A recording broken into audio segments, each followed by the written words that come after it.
Coming up, LSU Baseball takes their first loss of the season last night, Tuesday night.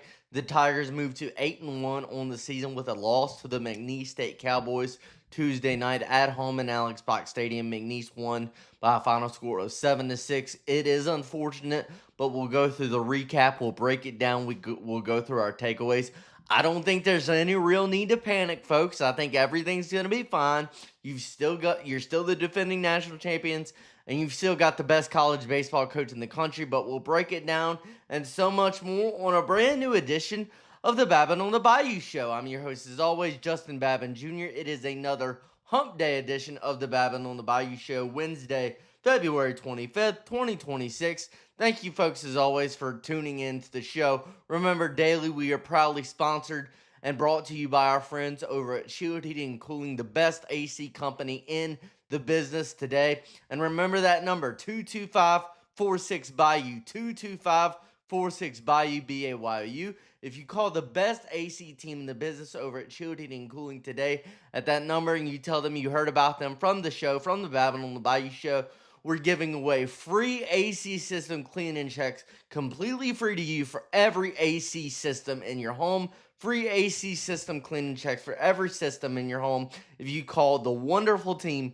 over at Shield Heating and Cooling today at that number 225-46-BAYOU, B-A-Y-O-U, and that's Shield Heating and Cooling, your local comfort defenders.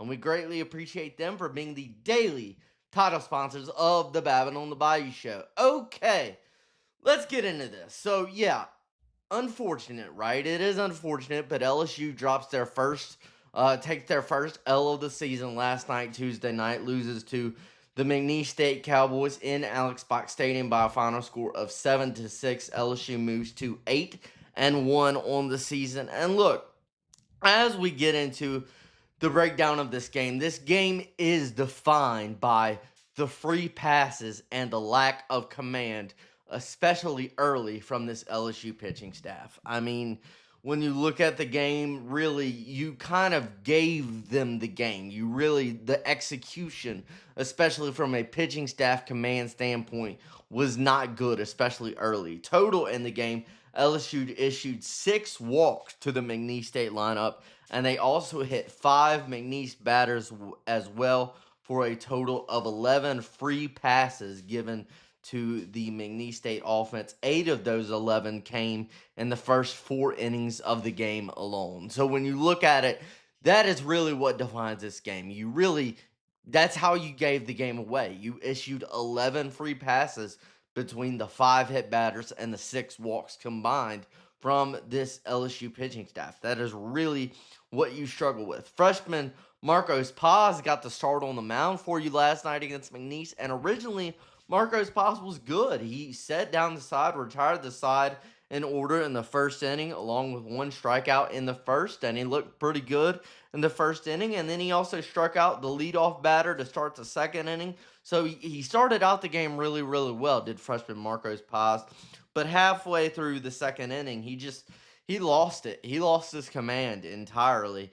He gave up a single, a walk, a hit by pitch, and then another walk that came with the bases loaded to bring in McNeese's first run of the game. So originally Paz looked good in the first inning, and he looked good against the first leadoff batter he faced in the second. But again, Marcos Paz is a guy that he's 18 months post Tommy John surgery, and if he wasn't 18 months post Tommy John surgery, he probably wouldn't be playing in college baseball right now. He probably would have been drafted and would have been, playing on a minor league team right now. And you see the potential, like you saw it in the first inning. He's got a really good breaking ball that is really good if he throws it for strikes and executes it, and he's got a really good heat as well, staying at 95, around 95, 96 with his fastball. So as a freshman, you see from Marcos Paz the potential there. So and he's going to work on it with time and get better with time. And I definitely think at some point during his LSU 3 years at LSU, he'll be a weekend guy. He'll be a weekend rotation guy at some point over his 3 years at LSU, because you see the potential. But he did lose his command halfway through that second inning. Left-hander Cooper Williams came in the game in relief for Paz, and then he hit the first batter he faced, did Cooper Williams, to bring home another run before allowing another 2 RBI single that was hit to right field that brought in runs 3 and 4 of the second inning for McNeese. So I like Cooper Williams. I think Cooper Williams is going to be an important part of this staff as really your top left-hander out of the bullpen. And you've seen some good signs and some good things for him early this year. You don't like early in the season. You don't like that he came in and immediately hit a batter and then allowed a 2 RBI single, but he did get out. He got out of the inning from there, and then he struck out the first batter that he faced in the third inning before he was taken out of the game. So, again, early in the season, Cooper Williams is going to be a big part of this rotation and a big part of this pitching staff this season. So, again, you gave up 4 runs in the second, and then you gave up 3 more runs in the fourth to McNeese. So McNeese scored all 7 of their runs in the second and the fourth inning alone. So you really gave this game up early. In that 3-run fourth for McNeese, they only hit 2 singles. But again, struggle with command. Only hit 2 singles in the fourth did McNeese. But Dax Dathe and Maverick Rizzi combined to hit 3 batters with a pitch. And then they walked 1 as well. So you issued another 4 free passes to go along with only had 2 hits in that game, in that inning, the fourth inning from McNeese. But when you issue 4 free passes, yeah, that's how they score 3 runs in the inning. And that's how you go down 7-2 after the fourth inning. You're down 7-2 after the fourth inning because, again, you issued 8 free passes in the first 4 innings of the game last night alone. And that's really what you struggle with. LSU had 10 total pitchers enter the game last night, and 7 of those 10 pitchers either hit a batter or walked at least 1 in the game. So 7 of the 10 pitchers that pitched for LSU last night issued at least 1 free pass. It was a shaky night, and really the command is the part that gave the game away. It's the part that lost you the game last night, and there's no other way to sugarcoat it. It was a bad night on the mound as far as command. You did not throw strikes, and you were not consistent in your strike throwing. And there is a few bright spots you can take from this game. You saw Reagan Ricken a little bit, the freshman, in his second collegiate appearance after that masterful performance last week against Nichols. And I thought Reagan Ricken looked pretty solid once again. I like what I see out of the freshman so far in his first 2 collegiate outings. You had Santiago Garcia, the left-hander, came in the game in the 6th inning when McNeese had 2 runners on the base pass, was only 1 out, and Garcia got 2 big strikeouts to get out of the inning without allowing a run to cross the plate. So that was really good from Santiago Garcia. I said again, Ricken looked good again. And then Devin Sheeran looks awesome. I really like what I'm seeing out of Devin Sheeran. He is fiery. He is passionate. He is motivated, and you could see it on the mound after every strikeout basically last night. He's pumping his fist. He's like, his hat's falling on the ground because he's like so fired up and like can't contain himself. He's so fired up that he got a strikeout. Like, I love the passion. I love the energy. I love the fire from Devin Sheeran, and he has looked really good to start the season out of the bullpen. I think, of course, Gavin Guidry, I've said it, has been the most impressive guy out of the bullpen. But I think Devin Sheeran is right behind him so far in the early season. So I think Devin Sheeran, again, looked really good in this game. Few stat lines on Ricken and Sheeran.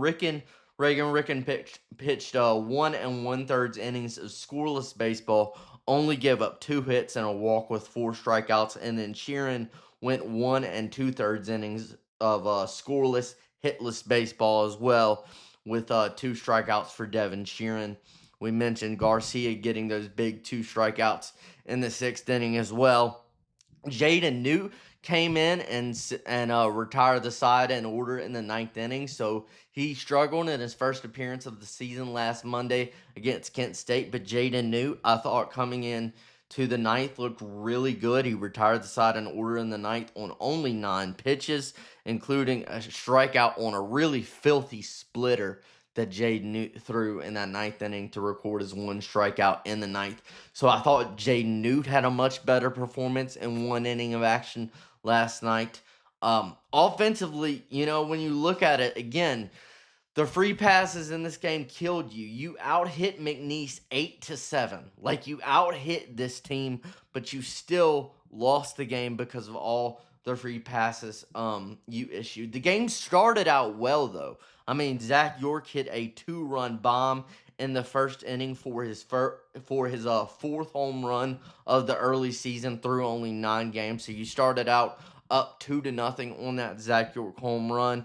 But then in innings 2 through 4, McNeese reliever Jarius Miller came in and caused you a lot of problems. Jarius Miller pitched 3 scoreless innings in innings 2 through 4 for McNeese, only allowing 1 hit and 1 walk, and he struck out 5 LSU batters in 3 innings. So credit to Jarius Miller. He looked really, really good and caused a lot of trouble to this LSU lineup.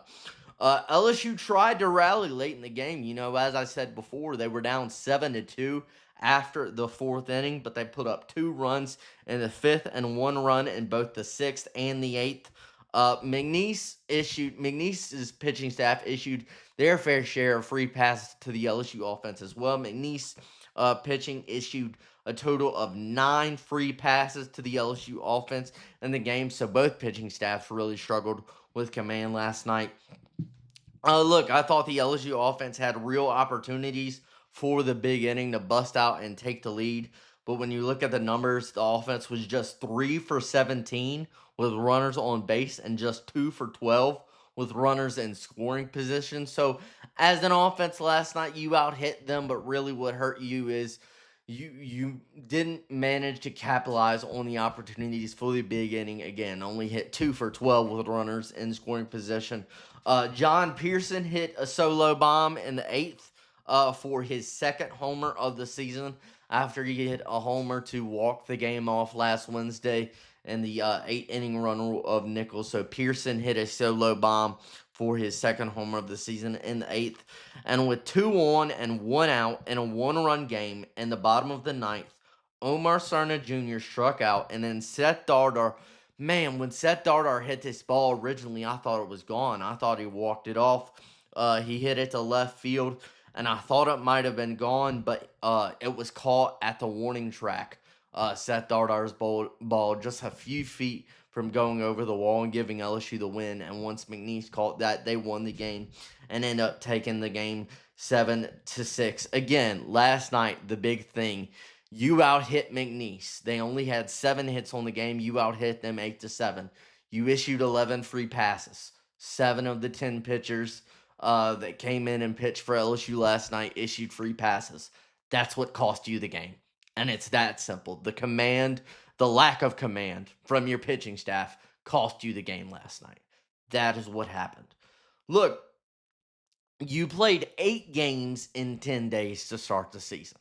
You won all 8 of those games, and your offense looked dominant, and your pitching had some really good outings as well, right? So you were 8-0 to start the season. First time you were 8-0 under Jay Johnson, and now his 5th season here at LSU as the head coach for LSU.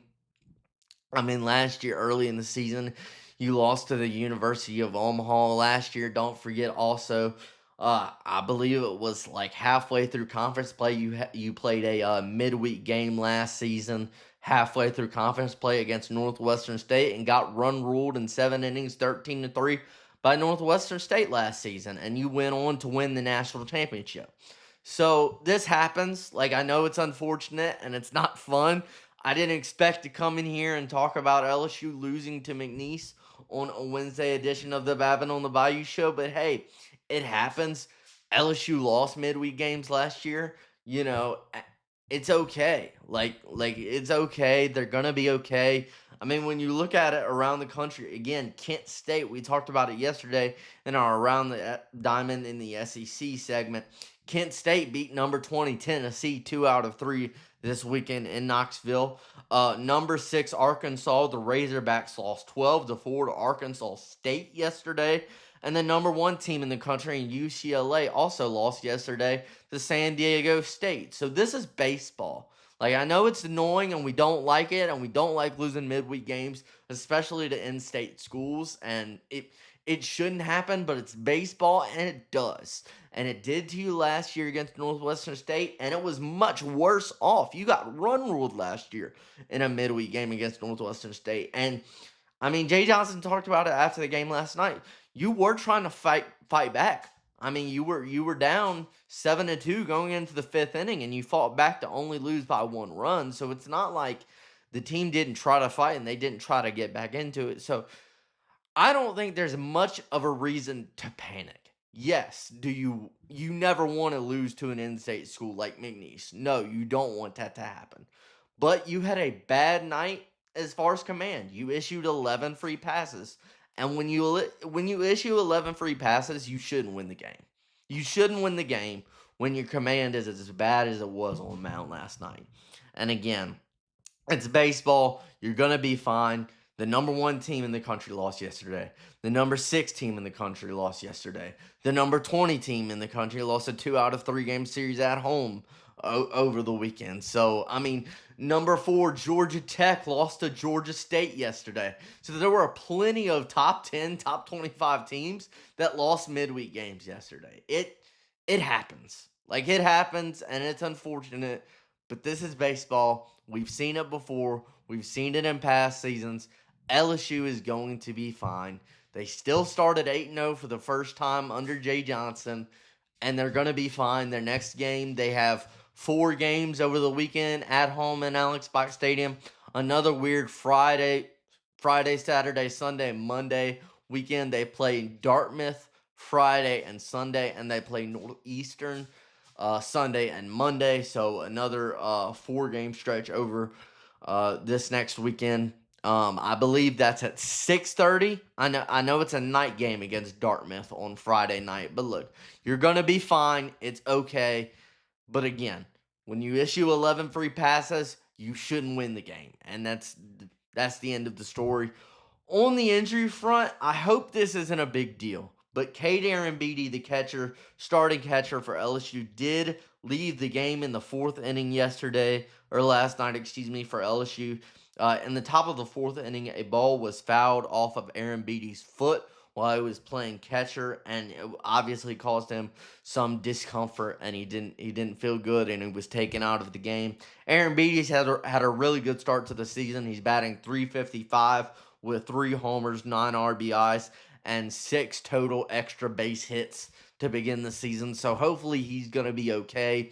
And then, of course, you hope to get Chris Stanfield back pretty soon. He's missed a little bit over a week of action, early season action for you now with that injury. So hopefully you'll be able to get him back soon with that hand injury. But yes, the Tigers dropped their first game of the season, but they're 8-1, and they're gonna be fine.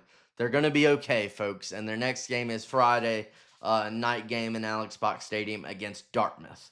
All right, so a few more things that I wanted to touch on for LSU women's basketball. So tomorrow, I'll get into it at the end of the show, but tomorrow, we got something special coming your way tomorrow that I'm really excited about. I'll cover at the end of the show, but I did want to say LSU women's basketball back in action tomorrow night, Thursday night. They host the Tennessee Volunteers in the PMAC tomorrow at 5 p.m. on ESPN. You're coming off a brilliant comeback victory against Ole Miss in Oxford on the road last Thursday. You absolutely dominated Missouri at home on Sunday. You only have two regular season games left in the season. You play Tennessee tomorrow, and then you play at Mississippi State Sunday, and then the SEC tournament is next week. Yes, we have talked about Texas and South Carolina, and losing those 2 games stung. But folks, if you win these last 2 games of the regular season, you can get to a 26-4 overall record on the season and finish with a 12-4 record in SEC conference play to end the regular season. And right now, LSU is projected to be a 2 seed in the NCAA tournament in March, and that would be pretty big, considering that every season that Kim Mulkey has coached thus far at LSU. LSU has always been a 3 seed entering the NCAA tournament and entering March. So if you finish it out strong, beat Tennessee, beat Mississippi State, win a few games in the SEC tournament, you lock down a 2 seed, and that's the highest seed you will have had thus far under Kim Mulkey after having 4 straight seasons entering March as a 3 seed.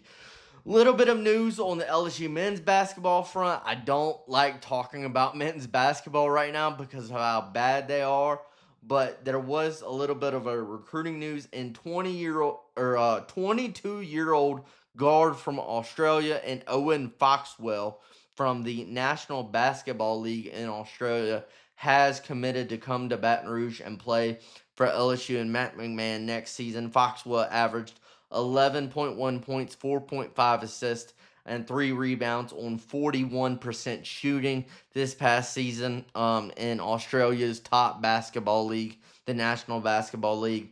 LSU, when you look at their recruiting class for 2026, it's already pretty strong. They have commitments from 4-star wing Kevin Thomas, 4-star guard Hurley Brutus, and Australian wing player in Marcus Vons. I still don't know how Matt McMahon comes back and coaches this team next season. The team is currently 2-12 in SEC play, folks. They're atrocious. This team's dead in the water. This program's dead in the water. Yes, you have this recruiting class that Matt McMahon has assembled that actually looks pretty decent. But when you look at it, I don't know how Matt McMahon comes back and coaches for LSU next year with what he's done through 4 seasons. He's proven that he cannot coach in the SEC, and he cannot consistently win in the SEC through 4 seasons. And then the last thing, look, I know 95 to 90% of the show over the past few weeks has been baseball, folks. We're still an LSU sports show in general. I love talking LSU football. I'm really excited about the season. We haven't talked a ton of LSU football lately because of it's just been kind of a dead period. Spring practice doesn't start until late March 24th.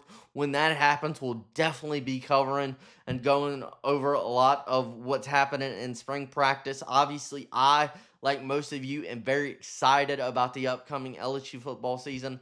You had one of, if not maybe the best transfer portal class college football has ever seen. You have a $40 million roster with an elite coaching staff. You were able to get Blake Baker back, Corey Raymond, all of those guys, get your staff over from Ole Miss. You were able to keep Charlie Weiss Jr. and safeties coach Jake Olson from leaving for the NFL, which was really big.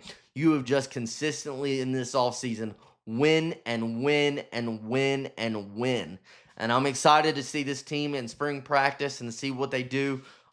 We haven't talked about it. We haven't talked about football much lately because it's a little bit of a dead period and baseball is picking up. But trust me, we are going to talk about that as you get closer to March 24th, the first day of spring practice. I'll go through some of the positions that I'm paying attention to. I think obviously the biggest position, or a little bit of an early preview, the biggest position you're going to want to pay attention to is the offensive line in spring practice because you have questions there. Like you brought in 10 transfer portal commitments. You got 5 guys returning from last year's team. I think you got 2 spots filled. You got Braylon Moore returning. He's most likely going to be your starting center. Jordan Seaton's going to be your starting left tackle for sure in 2026. I mean, he was the top offensive lineman out of the transfer portal, and he's going to be a first-round pick in the 2027 NFL draft. But you still have you still have right tackle and then your 2 guard spots that you're probably going to that are going to be interesting to see how it plays out over spring practice. We'll get into breaking that down. We'll get into breaking some other stuff down that we'll be paying attention to as we get closer to spring practice.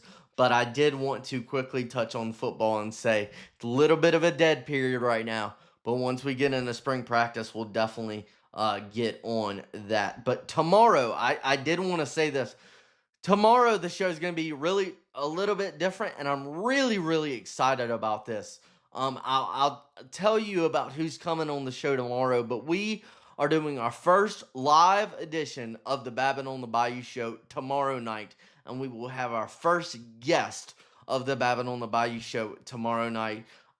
It's gonna be a fun one. I don't know the exact time yet. I will let you know.